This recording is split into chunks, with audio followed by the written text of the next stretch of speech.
আসসালামু আলাইকুম সবাইকে। আশা করি সবাই ভালো আছেন এবং সুস্থ আছেন। তো আজকে আলহামদুলিল্লাহ আমার ছোট ছেলের 6 মান্থ হয়ে গেছে। তো চিন্তা করলাম বাসায় ছোট্টখাট্টো করে একটু আয়োজন করি, ফ্যামিলিরা সবাই একটু টুকটাক খাবো।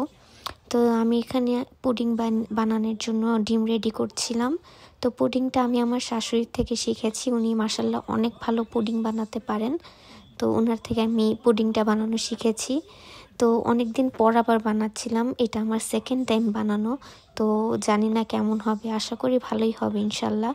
তো এখানে আমি ডিম নিয়ে নিলাম। দেন এখানে আমি পুডিংয়ের দুধটা রেডি করে নিচ্ছিলাম। এখানে আমি পুডিংয়ের জন্য দুধ নিয়েছি আর আপনার একটু পায়েস রান্না করব ফেজালের, মানে আমার ছোট ছেলের মুখে একটু পায়েস প্রথম দেব। তো এটার জন্য ফার্স্ট একটু পুডিংটা তোর মুখে দেওয়ানো যাবে না, তো পায়েসটা একটু রেডি করছিলাম ওর জন্য। তো আমাদের জন্য পুডিং, কারণ আমার বড় ছেলের পুডিং অনেক পছন্দ, সো ওর জন্য পুডিং রান্না করছিলাম। আর আমার ছোট ছেলের জন্য একটু পায়েস রান্না করছিলাম, মানে ফিরনি বানাবো, পায়েস না। তো এখানে আমি পুডিংয়ের ক্যারামেলটাও রেডি করে নিচ্ছিলাম।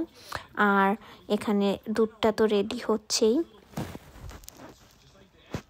তো সবাই আমার ছোট ছেলের জন্য অবশ্যই দোয়া করবেন, যাতে ও খুব সুস্থভাবে থাকে অ্যান্ড খুবই বড় হয়।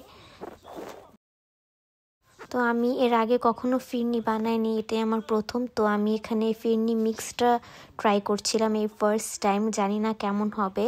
তো এখানে আমি রাঁধুনির ফিরনি মিক্সটা নিয়েছি। তো এই তো আমার পুডিংয়ের সব কিছু রেডি হয়ে গিয়েছে, ক্যারামেলও রেডি হয়ে গেছে। তো এটাকে আমি খুব ভালোভাবে ফেটে নিচ্ছি।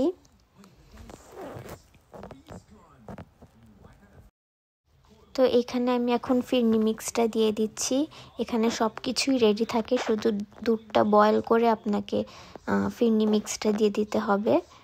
তো সব কিছুই রেডি থাকে, এটা খুবই ভালো একটা তো জানি না কেমন হবে, এই ফার্স্ট ট্রাই।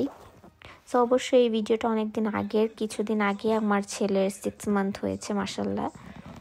তো এই তো এখন আমি ফিরনি মিক্সটা দিয়ে দিব।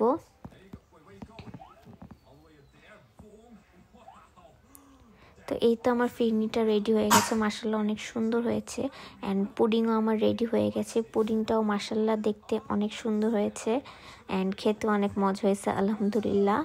তো এখানে আমি রেডি করছিলাম পোলাও আর গরুর মাংস রান্না করব।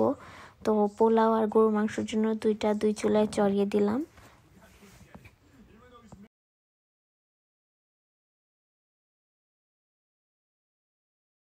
তো আমার হাজব্যান্ড আর আমার বড় ছেলে পোলাও মাংস খেতে অনেক বেশি পছন্দ করে।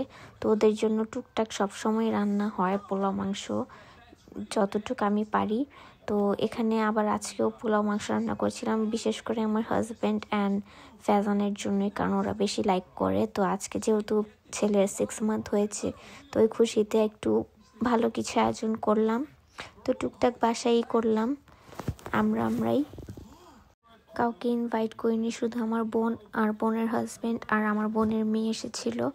তো আমরাই জাস্ট ফ্যামিলিগতভাবে একটু টুকটাক আয়োজন করলাম।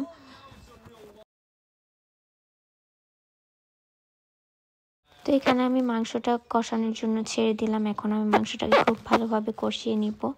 যত মাংস কষাবো ততই মজা হয় মাংস খেতে। সো এখানে আমার পোলাওটাও রেডি হয়ে গেছে মাশাল্লাহ, দেখেন কত ঝরঝরা হয়েছে। অ্যান্ড এখানে আমার গরুর মাংসটাও রেডি হয়ে গেছে। আশা করি আপনাদের কাছে এই ভিডিওটা ভালো লেগেছে। ভালো লাগলে অবশ্যই আমার চ্যানেলটাকে সাবস্ক্রাইব করবেন। আল্লাহ হাফেজ।